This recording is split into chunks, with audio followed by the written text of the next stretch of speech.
सात संगत जी, प्यार से कहना धन निरंकार जी।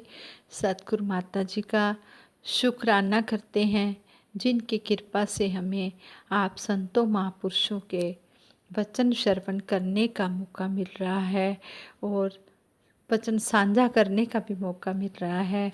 सात संगत जी, दासी आप जी के चरणों में विचार रखेगी। आप जी परवान करना, अगर कोई गलती हो जाए तो बख्श लेना, और अगर आप जी को विचार अच्छे लगे तो दासी को आशीर्वाद देना और सुमत देना। संगत जी, दासी विचार सुन रही थी।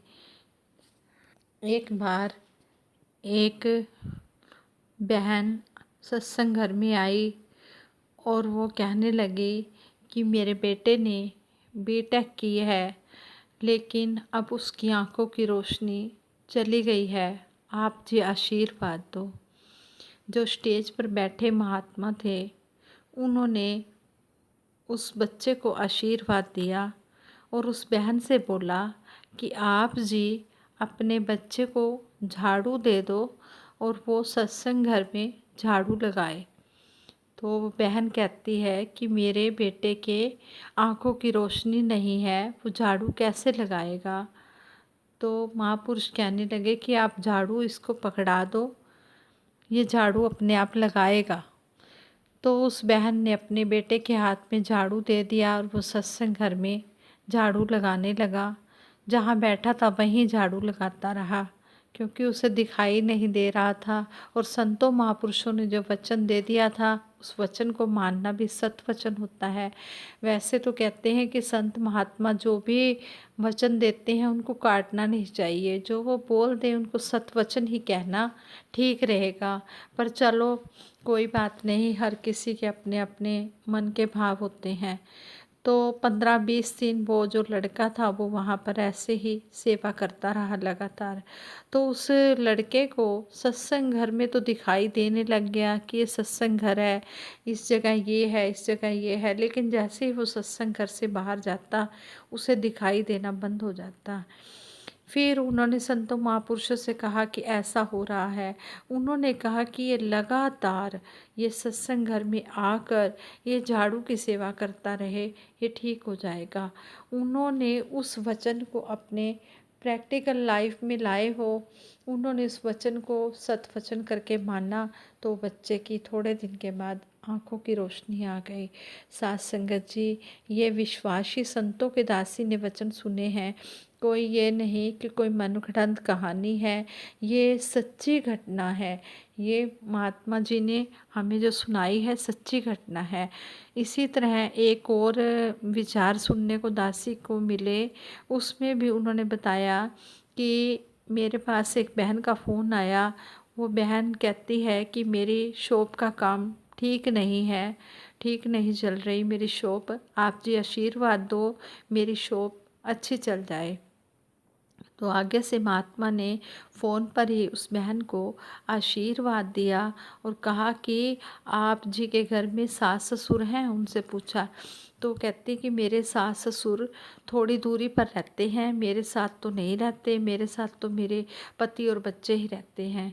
तो उन्होंने कहा कि आप अपने सास ससुर को अपने घर पर बुलाओ और उनको खाना खिलाओ और उनका चरणामृत बनाओ और अपनी दुकान में उसको छिड़को, आप ठीक हो जाओगे, आपकी दुकान का काम चल पड़ेगा। उस बहन ने कहा ठीक है। वो बहन भूल गई। थोड़े दिन के बाद दिल्ली में सेवा लगी हुई थी, कोठी सेवा पे जाना था। तो वो बहन कोठी सेवा पे जाने के लिए तैयार हो गई, लेकिन किसी कारणवश वो जा नहीं सकी। उसे कोई घर का अपना घरेलू काम आ गया, जिसकी वजह से उसे अपना वो सेवा का जो कैंसिल करना पड़ा। तो उसने एक बहन को अपनी नमस्कार दी और कहा कि सतगुरु माता सुविंदर हरदेव जी महाराज उस समय विराजमान थे गुरु रूप में। तो कहा कि जब माता जी आए, सतगुरु माता जी आए, तो आप जी ये नमस्कार कर देना और सतगुरु माता जी से कहना कि उस बहन का जो शॉप का काम है वो ठीक नहीं चल रहा, आप जी आशीर्वाद दो शॉप का काम ठीक चल जाए। तो जैसे ही सतगुरु माता जी आए, वो बहन सेवा में लगी हुई थी, तो उस बहन की जो नमस्कार लेकर गई थी और उसका जो मैसेज लेकर गई, वो सतगुरु माता जी तक उस बहन ने पहुंचा दिया। तो सतगुरु माता जी ने आगे से कहा, जो उस महात्मा ने फ़ोन पर उन्हें आशीर्वाद दिया था और जो कहने को कहा था, वो उन्होंने काम किया, वो वचन को उन्होंने पूरा किया। तो वो बहन कहती है, मुझे तो पता नहीं है, मैं घर जाऊंगी तो उनसे बात करूंगी। वो बहन जब सेवा से आ गई अपने घर, उस बहन के घर में गई तो कहने लगे, आपके पास फलां महात्मा का फ़ोन हुआ था, आपकी उनसे बात हुई थी, तो उन्होंने आपको क्या कहा था? वो आगे से कहती है, हुई तो थी मेरी बात, पर मैं भूल गई थी जो उन्होंने कहा था करने के लिए, कि सास ससुर को बुलाकर लंगर करना है और उनका चरणामृत बनाना है, लेकिन मैं तो ये भूल गई। तो वो मन में कहती है कि सतगुरु माता जी कितने अंतर्यामी, घट घट वासी, घट घट के जाननहार, ये अंतर्यामी, इसको सब पता है कि किस समय हम किससे क्या आशीर्वाद ले रहे हैं, हर घट में बैठा है। जो भी संत महात्मा हमें आशीर्वाद देते हैं, वो सतगुरु का ही आशीर्वाद होता है। हम कभी भी इस भरम भुलेखे में ना रहें कि सतगुरु माता जी के पास ही हम जाएंगे, वहाँ से आशीर्वाद मिलेगा, वही फलीभूत होगा। नहीं, हम अपने पास बैठे महात्मा को, चाहे वो हमसे छोटी एज में है, चाहे वो बड़ी एज में है, चाहे वो हमारे बराबर के हैं, हम जो भी उनसे आशीर्वाद ले लेते हैं, वो सतगुरु माता जी का ही आशीर्वाद होता है। हम इन भरम भुलेखों में भी ना पड़े। तो उस बहन ने फिर अपने सास ससुर को घर में बुलाया, उनका लंगर किया, उनका चरणामृत बनाया और फिर अपनी शॉप में उसने चरणामृत डाला। और फिर उस बहन का काम इतना अच्छा चल गया, उस बहन ने फिर उस महात्मा को फ़ोन करके कहा कि जो आप जी ने आशीर्वाद दिया था, वो आशीर्वाद मेरा पूर्ण हो गया है, मैं तो भूल गई थी, पर सतगुरु माता सविंदर हरदेव जी महाराज ने ये याद दिलाया है कि जो उस महात्मा ने कहा है वो काम आप कर दो। जो भी आशीर्वाद आता है सतगुरु माता जी के आशीर्वाद होते हैं। हम जब भी चरणामृत बनाएं, श्रद्धा से बनाएं, और जब भी हम कोई भी अरदास करवानी है तो हम सतगुरु माता जी का रूप देखकर उसमें श्रद्धा और विश्वास से उनसे आशीर्वाद लें। हम शरीरों में ना पड़ें, हम आशीर्वाद के भागीदार बने। इस तरह ये विचार भी सुनने को मिले। फिर एक और विचार दासी ने सुने कि एक हैदराबाद की बहन अपने विचारों में बता रहे थे।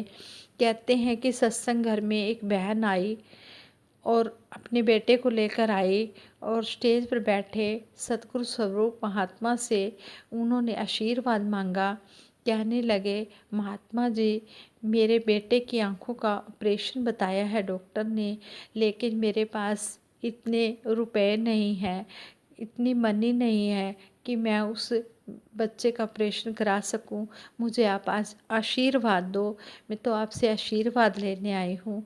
आप आशीर्वाद दो कि इस बच्चे की आंखें ठीक हो जाए और ऑपरेशन ना कराना पड़े। स्टेज पर बैठे महात्मा ने कहा कि आप अभी इसी समय इस बच्चे की आंखों में चरणामृत डाल दो। उस बहन ने सत्संग घर से चरणामृत लिया, उस बच्चे की आंखों में डाल दिया। और जब वो दोबारा डॉक्टर के पास चेक करवाने गए तो डॉक्टर हैरान हो गया।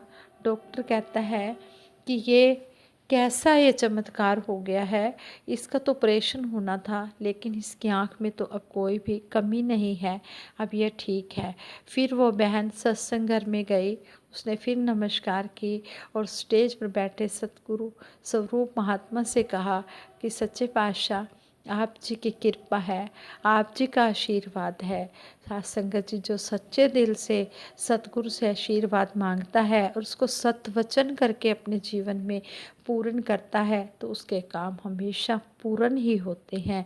पूरे का किया सब कुछ पूरा, घाट बाद किछ नाई। पूरे का किया सब कुछ पूरा होता है, लेकिन हम भी सतगुरु के वचनों को अपने जीवन में हूँ बहू मानकर पूर्ण गुरसिख बन जाएं। सतगुरु जो भी कह रहा है हम उस बात को अपने जीवन में मानते चले जाएं। आज संगत जी, ये जो दासी ने बातें की है ये कोई मनगढ़ंत कहानियाँ नहीं हैं, ये बिल्कुल सच्ची घटनाएं हैं। संतों महापुरुषों के साथ जो बीती हुई हैं ये उन्होंने हम तक बताई हैं। और दासी भी चाहती है कि मेरे सतगुरु के हमारे ये मिशन का प्रचार ज़्यादा से ज़्यादा इस तरह होता चला जाए। हम जो भी आशीर्वाद हमें मिले हम उसको अपनी झोली में डालते चले जाएं और सतगुरु की रहमतों के भागीदार बनते चले जाएं। आज संगत जी दासी सिमरन कराएगी, आप जी प्रवान करें। तू ही निरंकार मैं तेरी शरण हाँ, मैनू बख्श लो। तू ही निरंकार मैं तेरी शरण हाँ, मैनू बख्श लो। तू ही निरंकार मैं तेरी शरण हाँ, मैनू बख्श लो। सतगुरु माता सुदीक्षा सविंदर हरदेव जी महाराज की जय। निरंकारी राजमाता गुरुबचन अवतार की जय। साथ संगत जी प्यार से कहना धन निरंकार जी।